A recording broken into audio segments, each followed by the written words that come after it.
Hi everyone, welcome to episode 0 of Stable Condition.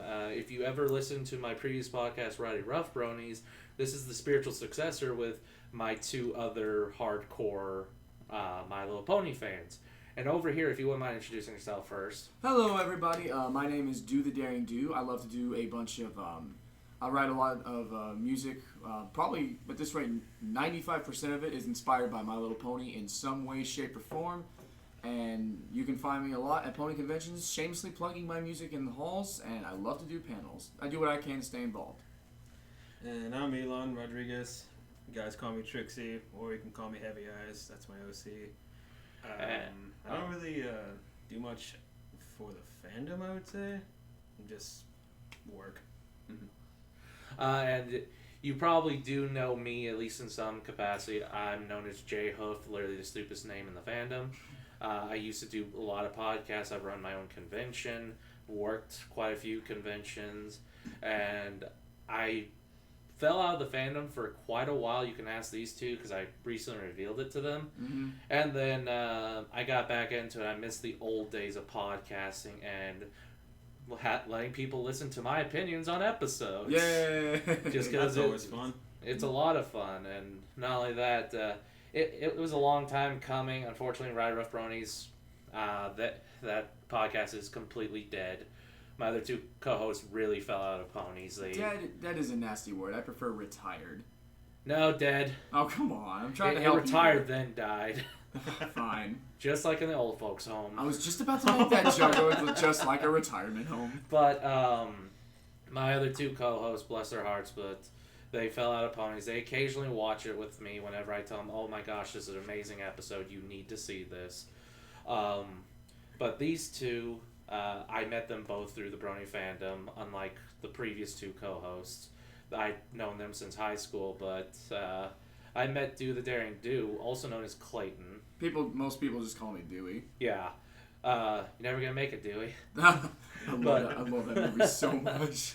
But basically, as I said before, I really wanted to start a podcast again because it's a lot of fun, and I think it'd be great for these two, especially Dewie over here. It's another way to let people hear his music and to hear his opinion on things so they get to know him a lot better than just being like, oh, that's the guy that plays acoustic guitar. That's true because one of my goals is I want to be, music is always going to be my primary focus in this fandom, but I want to be one of those guys who does a little bit of everything.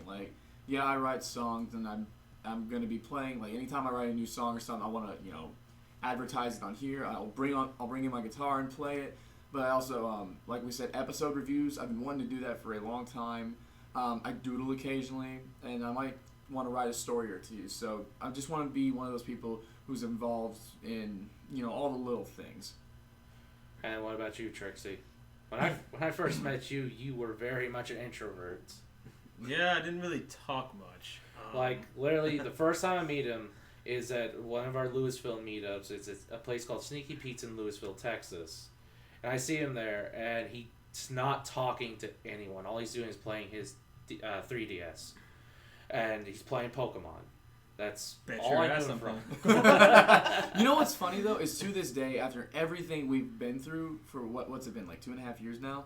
Almost 3 years, yeah. Yeah, for almost 3 years. I've never once been to Sneaky Pete's, to this day. Yeah, we really need to take you there. You also need to come up to my hometown of Denton, so... Yeah, that's fine. Both of you do. Yeah. Okay. But, I first met him, and he was very much a shy guy. Nintendo.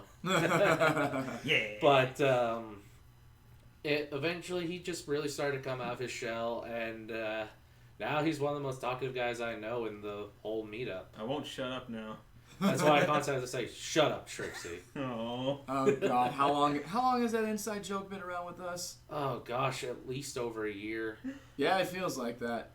And not only that, I think podcasting would be great for Trixie over here. Because, unfortunately, your original laptop died on you, and you can no longer do Photoshop and all that. A moment of silence. Well, I do have, another laptop I got recently. It's my dad's old one.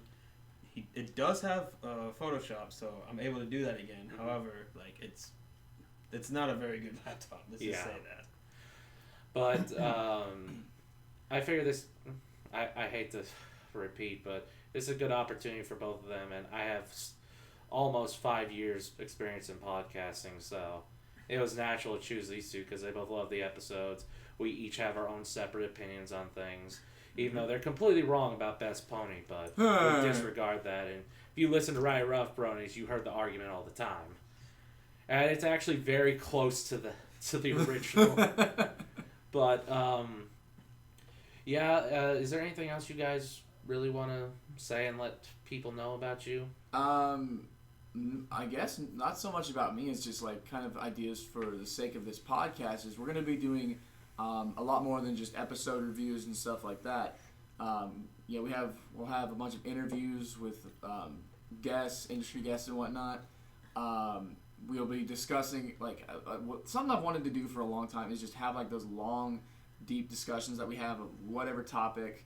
But now we have a microphone in front of us this time, just discussions about something from the show, fandom related, and it doesn't even have to be a review. Kind of like what we did at Brony Fanfare in the Luna Lounge, where we literally talked for, and I kid you not, 12 hours straight and just didn't stop. The wheels never came off of that. Wow, you're a nerd. Thank you. But that he explained it very well. This will, the episode you're listening to, you're not going to actually hear episode 1 until after season 5 is over, because one of my main goals is to go back, and I want to hear these two's opinions from season 1 forward, and say if we get to a point to where the new season premieres and we're in the middle of a season, we're going to stop doing old episodes for that bit, and then we come back to it after, whenever there's a hiatus or after the season's over. So it gives us a lot of what's the word I'm looking for, backstock to work with.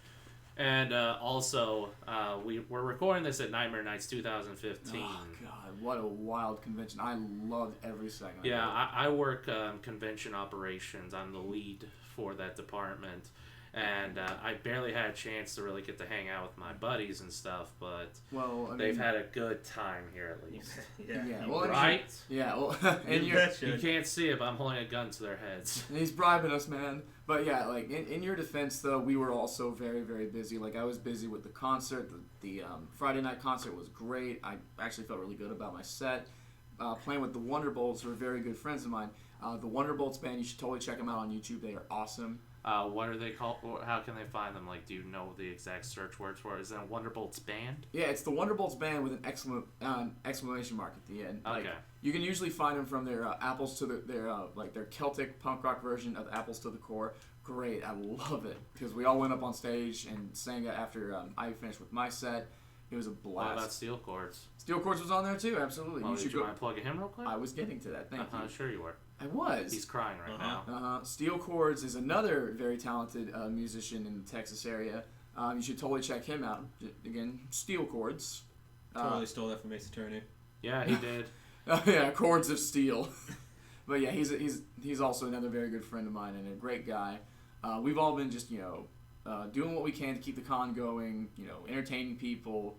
And this weekend has just been a blast. This is the most panels I've ever done in a 72-hour period. Yeah, he did over 5 panels, which is something I used to do back in the day before I started working conventions, which, spoiler alert, for next year's Nightmare Nights, I'm submitting panels. Oh, no. And I'll have our good buddy Board Game Brony.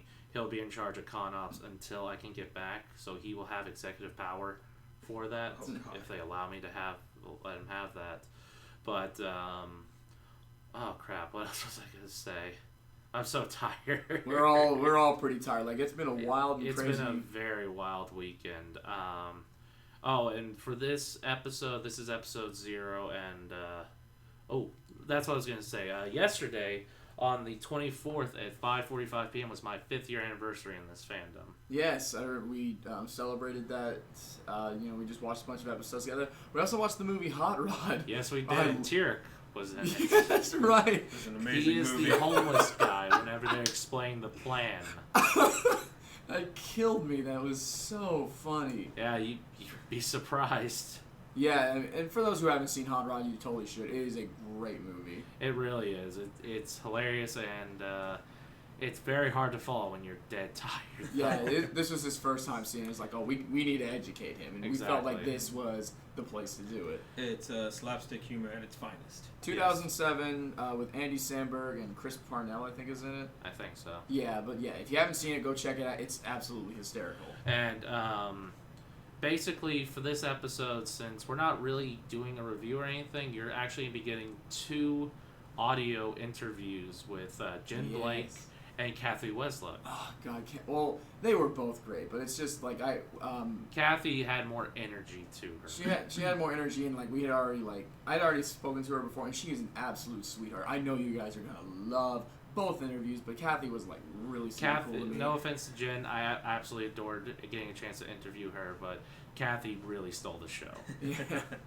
And she absolutely adores Spike the Dragon, so you might begin to hear a little bit of that. I'm not going to say more, but wink. It's absolutely beautiful. Yeah. Do you guys have anything to say real quick before we sign off? The only, I think that's it for me. The only thing I can think... The guy who barely spoke. The only thing I can think... I'm new to this, damn it. The only thing I can think of is just...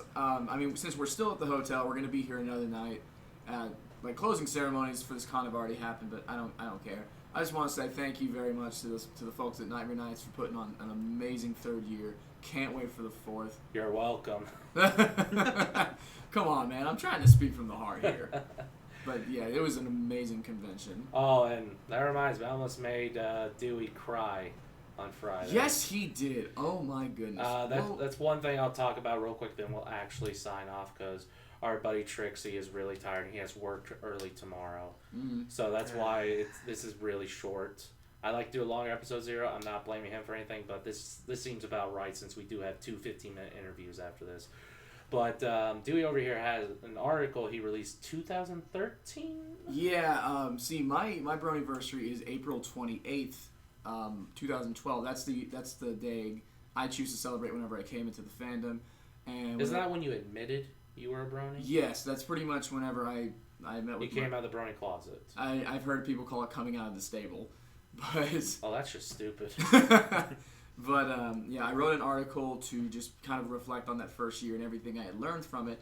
And finally, 2 years after that, I wrote a second follow-up called Boxes, just like 5 days ago, and it was so long overdue. And me and Dewey's relationship is, if you're around me, I make fun of him a lot, but he knows I truly do care, and I try to help him out with his music stuff. And I have unfortunately never been able to visit this panel. Every time it's been on the schedule and I've worked a convention, I've never been able to visit it. Yeah, he QCs all of my stuff. I send it to him like, hey man, does this song suck? Except for these articles. You tried to get me to QC your new article, but I was really busy with yeah, I know. So I got. So Board Game was the one to QC that. Yeah, Board Game was Captain Clutch right now. And by the way, just letting you know, QC means quality check in case you're not familiar with the term. He basically tells me, is it good or if it's bad? And if he needs any changes. And I waited till he read the second article, and after someone talked about their experience, I raised my hand, and he was like, "Oh God." Because yeah, it's pretty much a wild card at that rate. God only knows what he's gonna come up and do. Because he's coming up, and I'm thinking, oh no, he's gonna make fun of me. He's gonna embarrass me in front of everybody. What's gonna happen? And so I get up there, and we actually have video of this, because we do work for a production company called What Came Down, and I'll plug them at the very end of this. But I sat down next to him, and I didn't even look at the audience, and I can't remember exactly what I said before, but our favorite episode is Crusaders of the Lost Mark. There are things that I won't talk about, but we were texting each other watching it again, and we're both just crying our eyes out. The part of Applejack makes me fall over. It's the last song for me. That's the hardest I've cried in the last 5.5 years. And Trixie's just a man. He don't cry for nothing. Except the mending fences. Except for mending fences. But I decided when I was listening through all that, I was like, you know what? I'm going to get him. I'm gonna make him cry. You almost did. Spoiler: I didn't make him cry, but I was about to cry up there too. I haven't told you that yet. No, you didn't. And I was just like, I'm so proud of you, little buddy. You taught me a thing or two, and I just left. You've inspired. I'm gonna keep going. We're gonna get sued. You're gonna cry again. Stop. I'm gonna cry because we got sued. And it was a very wonderful time, but I'm gonna go and plug what came down. You can find that production company at YouTube as What Came Down Prod. Mm-hmm. And then we're on Facebook, we're on Twitter. We're going to be releasing our own cartoon later on next year. Actually, these two are two of the main voice actors for Season 1 and for the next several seasons, and it's called Hybrid Theory. And I have a voice that... you dare not talk about yet. Yeah. It spoils so much fun. Yeah. It was originally a joke voice, but the guy that created the cartoon was like, no, we're using that. I was like, dang it. I'm not gonna go into detail about it, but the only hint I'm gonna give in regards to his voice, I feel so sorry for your throat. Well, that's the thing. Ever since then, I started to actually practice it to where it doesn't tear up my throat. As much. It doesn't tear it up that much at all now. Well, I can basically do it on command. But real quick, Dewie, you want to go ahead and plug your stuff? Absolutely. Yes. And that's the end of the podcast. We'll see you next time. This was a good one. But yes, my primary thing is my channel on YouTube, Do the Daring Do. That's D-O the Daring D-E-W.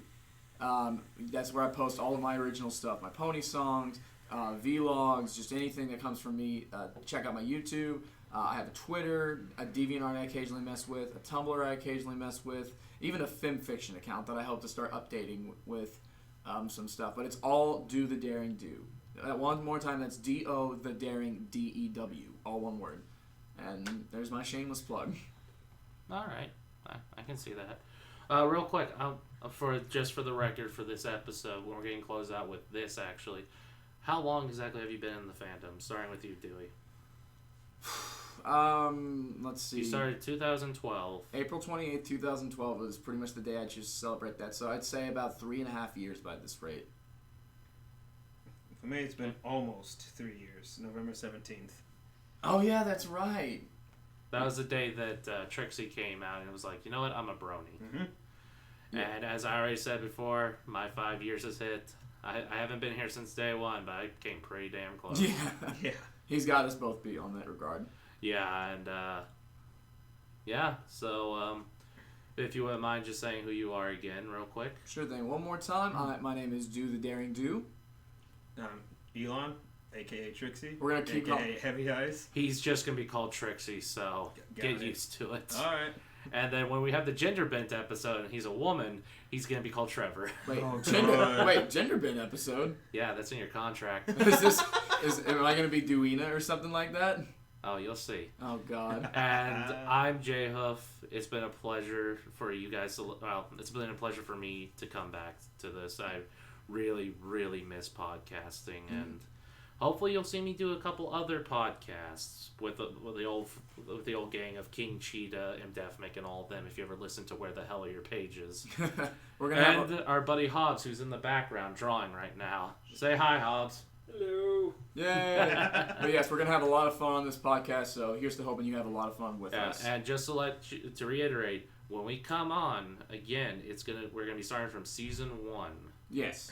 So the first episode's going to be about the 2-parter with Nightmare Moon. Mm-hmm. May God have mercy upon our souls. What a trip down memory lane. Anyways, we will see you all later, and here's the first interview, which was with Jen Blake at 15 minutes long. After that, you will be hearing Kathy Wesluck. Goodbye, guys. Bye-bye. Bye. All right, guys, this is the first ever interview, and I'm very honored to have... Would you mind introducing yourself real quick? This is Jen Blake, one of the IDW artists. A very awesome artist, if you ask me. And also to my right... No, this is my right. There we Sorry. go. Oh, it's early. It's really early. What is your name, good sir? Hello there. I am Do the Daring Do. I'm one of the co-hosts of Stable Condition, and I make pony music. What about you on the left? My name's Elon Rodriguez. They call me Trixie. He likes Trixie. Yeah. Exactly. Yeah, that's the sad thing. We never knew his actual first name. Yeah. And one of our friends was like, "Who the hell is Alon?" It's Trixie. Yeah, it was absolutely beautiful. But real quick, how did you get started in? When did IDW decide to pick you up, and what did they really love about your art style? Well, my very first thing was with IDW Limited. When they did the Return of Queen Chrysalis story arc, they did like a nice hardbound special edition of the first 4 issues. And for them, I did a series of sketch cards, original sketch cards for that. So my actual first job with them was just the main 6 on the cards. And then there was a 2-year period where I wasn't doing anything with them. And I had done a fan comic on bleedingcool.net. And for JWhoof for New Year's. Oh, cool. So nice. I decided to send it in. I was kind of at the point where I was like, okay, I'm either going to go back to fashion or I'm going to keep trying comics. So I sent Bobby some of those pages from the JWhoofs, and it was very quickly after that where they came to me and said, oh, did you want to do the Diamond Tiara and Silver Spoon issue of Friends Forever? Oh, very nice. So I was really, that time I really did not follow those 2 characters as much, but getting to do that, I now have such a fondness. And then the show went and pretty much retconned that entire comic book.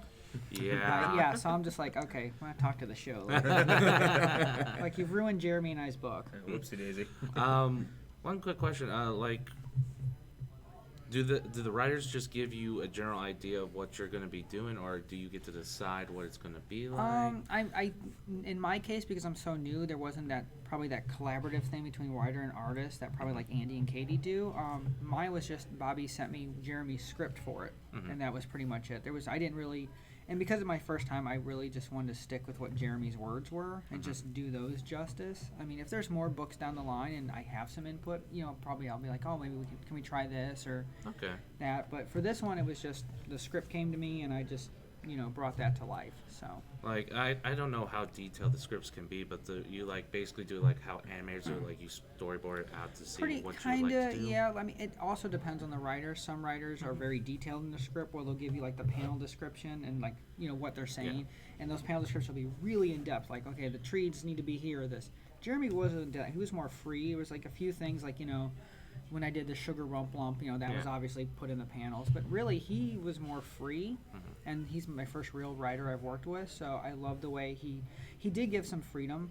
Like one of the scenes in the comic is Pinkie Pie's flooded sugar cube corner with Chocolate River, and all he wrote in the script was Pinkie does something weird in the background.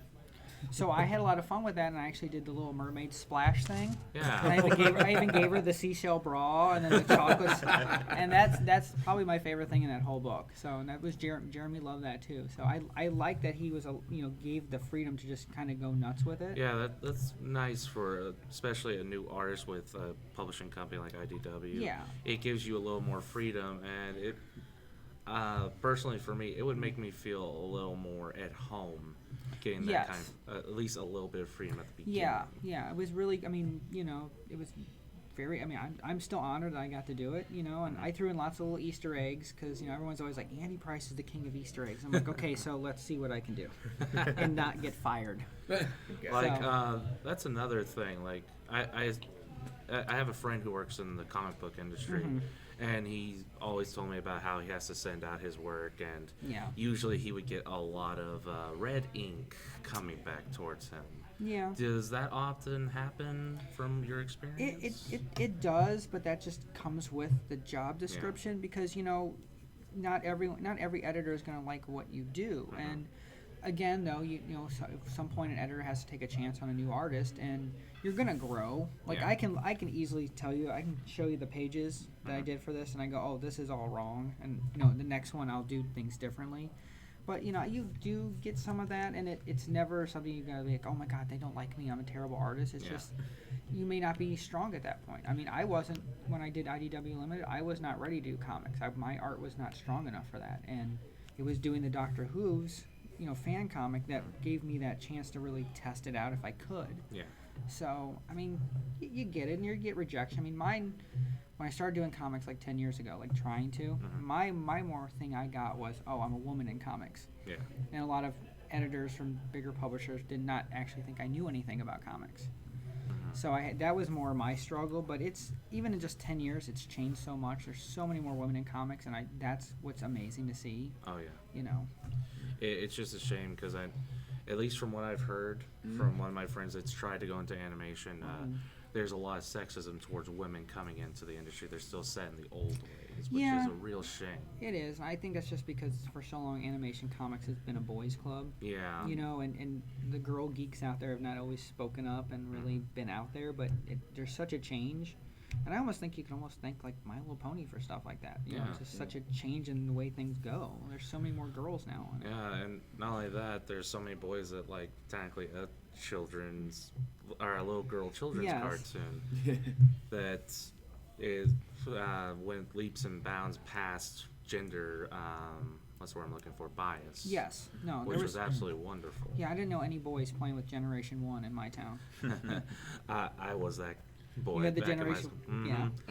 I was very popular in school with the little girls.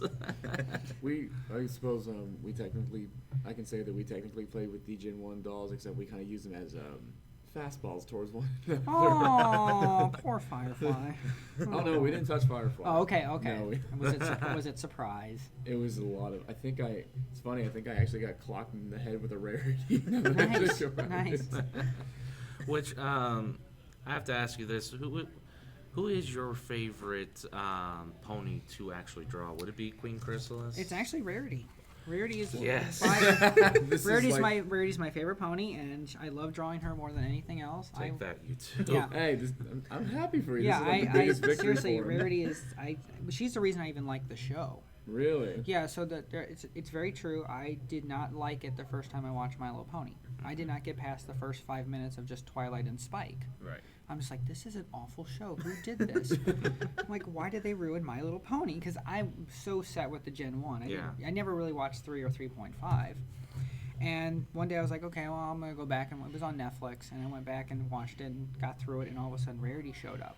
And she's a fashion designer, which is what I was before comics. Right. And then I realized, oh my gosh, she's so high maintenance. She's actually me. And that's how it all happens. And I even told Tabitha at EQA, I'm like, this is all your fault. Actually, that brings up a good question for me is, when exactly do the voice actors and everything, when do they get to see the final product of whatever issue you're working on? Like, I don't think the voice actors really see the comics unless they go to a comic store and buy them, because not really, it's only Hasbro has to approve the comics, so it's really Hasbro. I don't think anyone actually, like Mitch or anyone, I don't think they actually see them because the comics aren't really canon. They're separate from the show. I think it's like Andy has said if they were to put something in a comic in the show, then the comic's more canon. I think that's what he's always said. Have any of them ever actually seen one of them from? Oh, I think Tabba's actually read one of the comics at a panel. Yeah, like that's the thing. I think their main,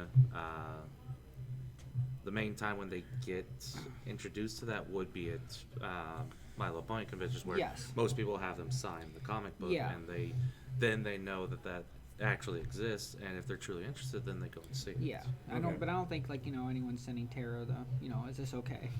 Yeah. So it's more Hasbro is approving that. Be like, okay, you can do this with or you need to change that in the script. Like, I did a cover, and what the comic book store I did it for wanted. Hasbro was like, no, we can't do that. Can it be this instead? So it's more Hasbro telling you what was okay and what's not. The show. Yeah, Hasbro is your corporate overlord. Yes, and they are are very protective over. They are. Bread They're butter. very. They make sure nothing goes wrong at the ponies. Oh, exactly. Especially with how much money it's been making. Yeah, it's doing well, I hear. But back to the whole Rarity thing. That's actually what really got me into the show as well, because I've always loved different clothes and kinds of stuff.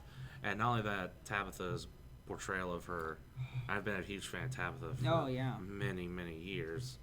And just the fact that she does so many voices for that show. Yeah, I remember her, she was Rhonda on the old Alf animated cartoon when I was growing up. And that's, I remember, and to see where she is now, she's Pepper on Little's Pet Shop, that's my favorite pet.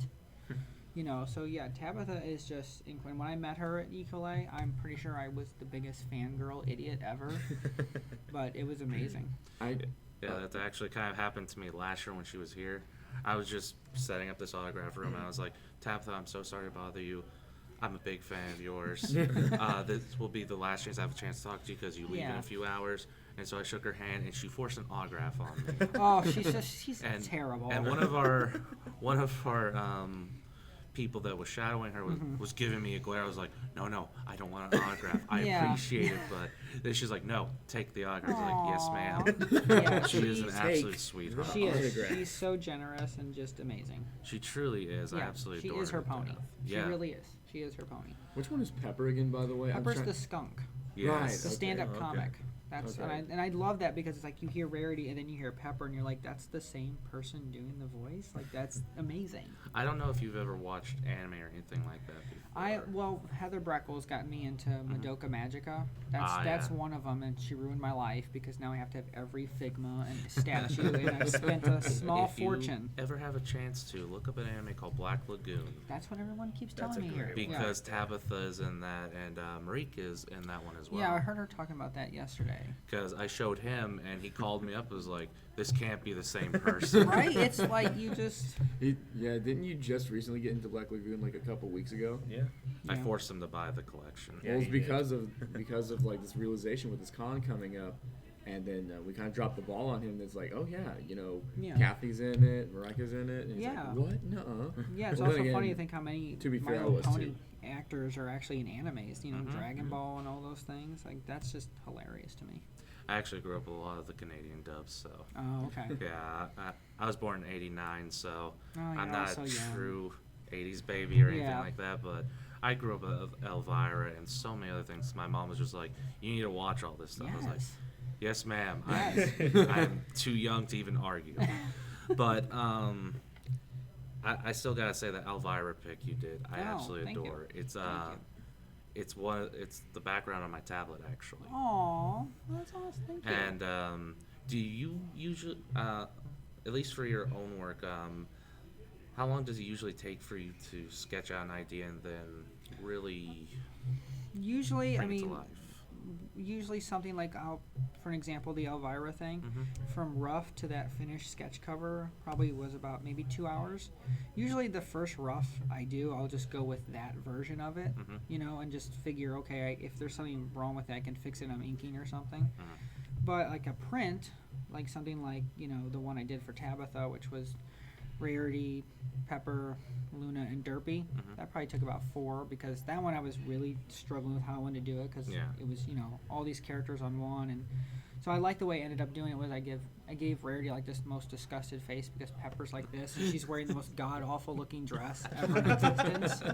And I'm just like, this is what has to happen. So I was really happy with the way that one came out. So another thing I have to ask, do you draw more traditionally? Do you use a Cintiq? I am completely traditional. I can't use a computer to save my life. I've tried. I've taken classes and I fail every time. The teacher's just like, you should stop. It's just so rare nowadays to actually find an artist, especially someone who's in the comic book industry, that really does do the whole traditional style. There's not many of us left. It's a dying thing. So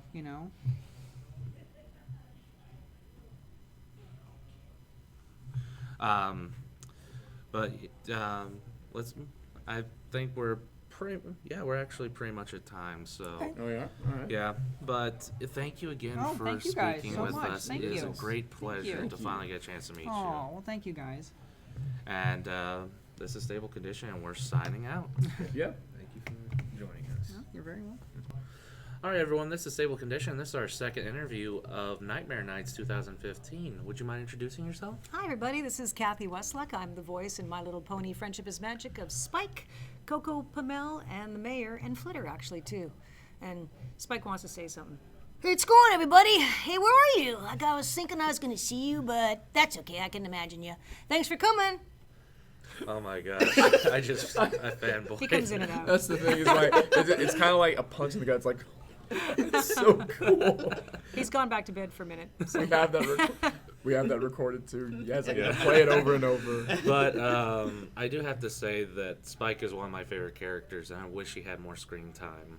Me too, and let's hope he will at some point. I'm sure he will, because unfortunately, I feel like sometimes the writers don't understand Spike the best. They make him more of a comedic character, but he seems like a good little brother / assistant. Yeah. And I absolutely adored him. in season 1 and pretty much every other season as well. But so you've done a lot of voice work, a lot, Tons of voice work, yes. and I've been a huge fan of yours for several years. Because do you remember an anime called Black Lagoon at all? Absolutely. Yeah, I very much remember I it. just introduced him to it. You signed my the DVD thing. Right. And yeah, when after I shown people Friendship is Magic, I'm like, here, watch this. So that's Kathy? A little bit of a departure slightly, that show. But different flavor. Yeah. But the whole audition process, when you went in to go for Spike, was that voice your original choice, or did they have you kind of tune into what the director might have wanted best? Well, like with any audition that we get usually a picture of the character and a description and then dialogue with it. And Spike did have a picture up front. So when I started to prep him, I prepped him more as a tinier dragon, a more baby dragon than he is now. Because I think within the first, say, 3 shows of any brand new series, I think everyone's trying to find certain characters too. Some characters are nailed, the client knows what they want, the actor brings exactly that match, and they're right there. But other characters morph, and it's really common for that to be the case. So I think Spike, I started him as a little tinier boy. So maybe he was talking like that. I might have a different sort of take on it, and he might have been sort of like a bit more of a baby or something like that, but I don't know, because then you could almost make him a girl, right? Or something. But he got a little lower, a little bit more boy, and that's where the directors and the clients come in to kind of shape that for you. Yeah. Yeah. And also with Coco Pamel, I have to say that you have the best voice for Coco. She's absolutely adorable. We are still rejoicing that she came back. Yeah. Coco Pamel. I was so glad to be able to have a chance to play her, especially since I got to meet Rarity. Did you say Rarity? Yeah, I did. Is she like, no, hold on. Is she here? No, seriously, like, I was at this con, I'm at the con, right? And everyone's talking about Rarity. So, you know what? If she's here and no one's told me, I'm going to kind of get sad. Because I was telling you about how my friends interviewed you at Akon a couple years ago. Right. My buddy Dallas, he is a huge fan of Mare. Yes. Like, yes. she is one of his all-time favorite characters in that show. And in the episode, the one Pinkie Pie knows, where she asked Pinkie Pie about the secret, if she's ever had one. Right. I felt so bad for her. You did an outstanding job performing that little hint of sadness to her Yeah. voice. Well, it was exciting to just have a little bit more to do. You Yeah, know, finally. So it's it very was fun. sad she doesn't have a lot of screen time, and I absolutely love her. I know. Well, I can only hope for more. I can only hope for more because the fans just love her too, and I do too. She's quite unique. Yeah, You know, so it's and good. I gotta ask you for your personal opinion on this. What did you think about Spike becoming a dog in those movies? Like, was it like What did I was it just a think? little bit of a culture shock? Like, I'm used to playing a dragon here. It's kind of a downgrade. Well, not really, because it depends on how you look at it, right? I didn't think of it either way, frankly. In fact, every time we get a new script, and whether it's Equestria Girls or the regular series, there's a sound effect for you. Whether it's that or anything, I never know what's coming. So for him to be a dog was kind of fun anyway. And frankly, to me, in some ways, it's fitting because it's man's best friend. Very true. And I see Spike as being so dedicated that way. I do have to say my favorite performance of Spike the dog was actually in the third Equestria Girls movie. Just when he got the ability to finally talk, it was absolutely adorable. Oh, the human world, Spike. Yeah. And he made some comment himself about, well, isn't the weirdest thing is that I'm a dog, or there's a dog that's talking? He himself made a comment, something like that. I can't remember. It was in Equestria Girls. I think Yeah, so. and he was basically like, man, I don't know why I couldn't do it before. It seems so easy now. Yeah, exactly. I guess I was thinking of something else that was like this. Like, seriously, the talking dog is what's freaking That's you what I'm out. talking about. Yes, That's what okay. I meant, yeah. That's what's Seriously, getting you? Yeah, right. Just talk. That's what it was, yeah. When you went to Akon a few years ago, I actually attended your workshop panel for that, and it's funny to this day. I still remember a catchy little thing you told us for like advice on, I guess, was it warming up? Does the phrase pickety packety pockety mean anything to you? Yeah, it's actually a phrase that I created because it seems to be really useful when you're doing articulation exercises, and a lot of new people like to do that because you wouldn't just normally talk as much as we do in our job, but unless you have a phone job or something, you're always talking or emceeing. But those words, it's picklety, packlety, pocklety, yeah. And it's really great to do for articulation because you find when you go from There's another sound effect. I like the sound effects you guys brought in here, eh? I like the sound effects of the windstorm, the lightning when I came in. That was kind of cool too. Glad we made it. There was quite a storm here for those people who don't know what we're talking about. That's why it's called Number 9 Sound. Exactly. The sounds of the con. Nice sound effects, you guys. That's awesome. But picklety, packlety, pocklety, if you say it from really slow to really fast, your brain actually has to lock into thinking about those consonants when you go faster. So when you're going picklety, packlety, pocklety, and then you quicken it so that you're going picklety, packlety, pocklety, picklety, packlety, pocklety, picklety, packlety, pocklety, picklety, packlety, pocklety. You have to really think about it when you do that. And those kinds of exercises actually just get into your subconscious when you're performing, and then you're subconsciously aware of just being clear. Yeah, that's how it was in theater for me. We always had our warm-ups. Yeah. When we would, I took theater throughout high school as well, and we would always have to start with like tongue twisters and stuff like ba ba ba ba ba ba ba ba ka ka ka ka ka, and do it for every consonant of the alphabet. And God, there were so many of those tongue twisters I absolutely hated because. Too, I have to say that they're good to do, but I mean, once you get acting and auditioning, you don't need to do them forevermore. When you're starting and you wouldn't think to use your voice or warm it up, these are tools to do that, but most of us don't do that as we continue. Well, I understand the necessity for them. It's just such a grind in the beginning. True. Yeah, True. It's always It's a too grind thinky. on those. Very. But I do have to ask this. Who is your personal... I don't know if you actually watched the show or how much you've truly seen of it, because I've interviewed quite a few voice actors, and they don't really always have the time to go back and watch it. A lot of them forget the script because it was just, no offense to them, it was a paycheck to them, and they're not truly tied to the show. But have you really had a chance to go back and watching episodes? Have you ever been like, I probably should have done that a little better? You, as an actor, as a rule, after you've done it, you're kind of a bit more of a veteran, you can't really, you could do that till the cows come home on every piece of work you do. Because you know what, if you're a committed actor or, in whatever field it is, you want to do the best you could. So you might have in your own mind, you might think, well, I should have done that way, or I could have done that way. But actually the truth is, in the end, it's the director's choice on what take was chosen. So it isn't our choice in the end. So quite frankly, we would more than likely pitch what we would do. In fact, that's what we do in the first run. And sometimes it sticks and sometimes it doesn't. So really what you're hearing in the end is the last choice of the editors and director. I'm really glad you said that, because I do know a lot of aspiring voice actors. They're like, I did so horribly at this part, and why did they choose that take? And I always tell them it's the director's choice. Yeah. No, I'm not trying to sound like a jerk or anything, but it's their vision. It's a fact, yeah. And at the end of the day, they're your boss. Yeah. They decide what goes on. I mean, and for sure, I have in some cases, our take as the actor is extremely different from, even if it's a short bit, from maybe what the client's combined with the director wants you to do. And other times it's like an absolute match, where they just let you fly with it and they're all happy. But in the end, it is their choice. Yeah. And I don't know the process of at least shows recording in Canada. I mostly talk to the anime voice actors down here in Texas because they're really close, and I know they do their recording sessions by themselves with their ADR and their director behind the glass. Is that what it's like up there, or do you guys sometimes actually do get together and record all at the same time? Well, we have 3 different kinds of main animation recording arenas that we do. What you're talking about in Texas with probably Funimation is probably the main one that does ADR, lip syncing. We call it ADR, which is audio digital reproduction, animated dialogue replacement. For those who don't know, it means that we're doing an English version of a foreign project. So we're watching the video and we're lip syncing to picture with a beep system. We do that in Vancouver.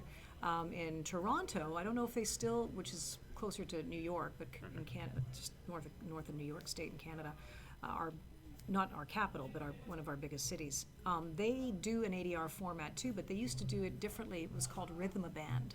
So it's the same process of actually doing an English version for a foreign language cartoon show or even live action. But to me, it's more complicated because you're looking at the video or the monitor, but then there's a band of handwritten dialogue underneath it that comes from left to right. And when it hits a line, a marker, that's when you're supposed to speak. Oh, So I've actually seen videos of that Yeah. before. Yeah, so that's different. I don't know if they're still doing that in Toronto or if they've switched to ADR, but that's what they do for dubbing or have. So I find that more complex because you're Yeah. trying to look at the line coming at the same time you're looking at the video. It's Yeah. very difficult. So we do that, but that's considered in Vancouver ADR. The other format, which is what we do for My Little Pony, Friendship is Magic, is prelay, where we have a group of actors working together with a director. Clients are sitting beside the director and an engineer, and we record scene by scene by scene. So we'll record one run of one scene.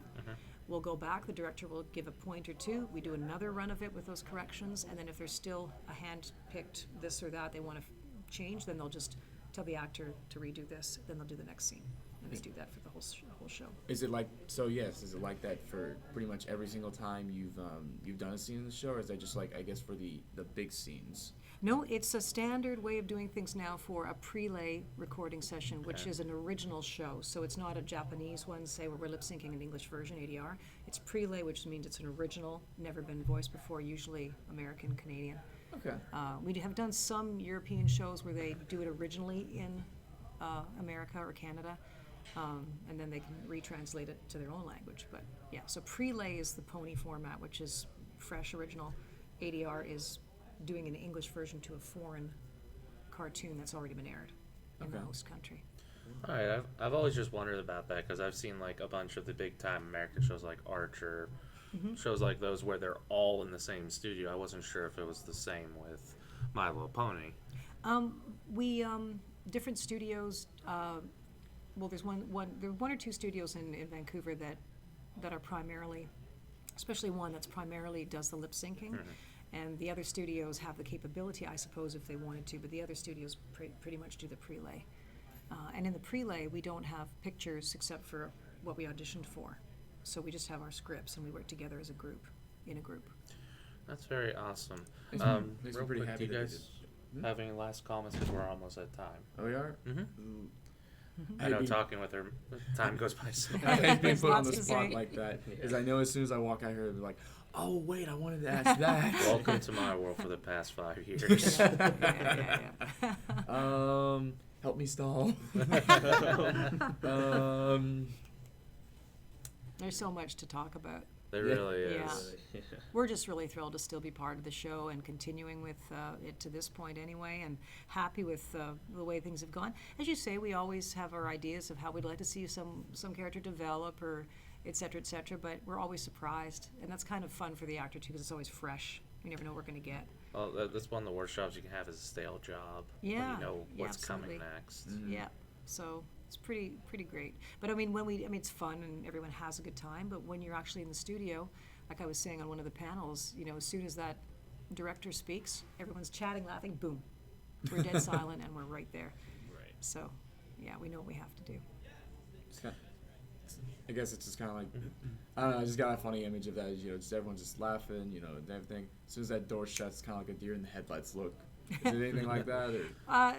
Yeah, when the director speaks and wants to start, we all just kind of, boom, stop and listen. Right. And then we begin, yeah. Okay. But I do have to say, that's probably the best way to end this interview. Again, Kathy, thank you so much. My We pleasure, greatly everybody. appreciate Thank you. taking your time to talk with us. Thanks so much, and see you later, Texas. Thanks for having me. Thank you.